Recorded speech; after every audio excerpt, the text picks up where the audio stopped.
Hey guys, if you're having issue with your iPhone screen not responding to touch, you're not alone. In this video, we will show you what to do to fix this problem. We will cover all the possible solutions, so make sure to watch until the end. The first thing you should do is check if there are any updates available for your iPhone.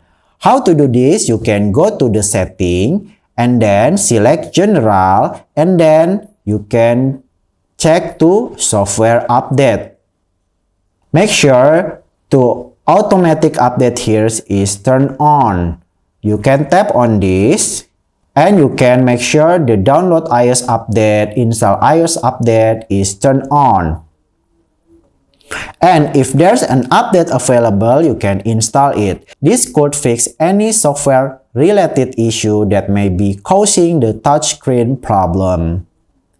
If your iPhone screen is dirty or has fingerprint on it, it may not respond to touch properly. You can clean the screen with a microfiber cloth or a screen screening solution. If you're using a screen protector or a case, you can remove it and check if the touchscreen works without it. Sometimes, those accessories can interfere with the touchscreen. If your iPhone is still not responding to touch, restarting your iPhone can often fix touchscreen issue. Press and quickly release the volume down button, and finally press and hold the power button until the slider slide to power off appear on your screen. Then you can swipe to the right the slider to turn off your iPhone.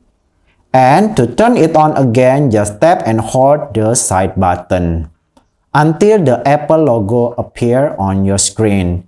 Then we're waiting for the process until your phone is turned on again. Then you're already doing the process of restarting your iPhone, and you can try the touchscreen again if it's work or not. If none of those above solutions work, you may need to restore your iPhone. Make sure before that to back up your data first, then connect your iPhone to your computer. Open iTunes and select your iPhone. Click on the Restore iPhone button and you can follow the on-screen instruction. And that's it. Those are the possible solutions for when your iPhone screen is not responding to touch. Hopefully, one of these methods work for you. If you have any question or suggestion, feel free to leave them in the comments below. Don't forget to like and subscribe to our channel for more iPhone tips and tricks. Thanks for watching and see you again. Bye!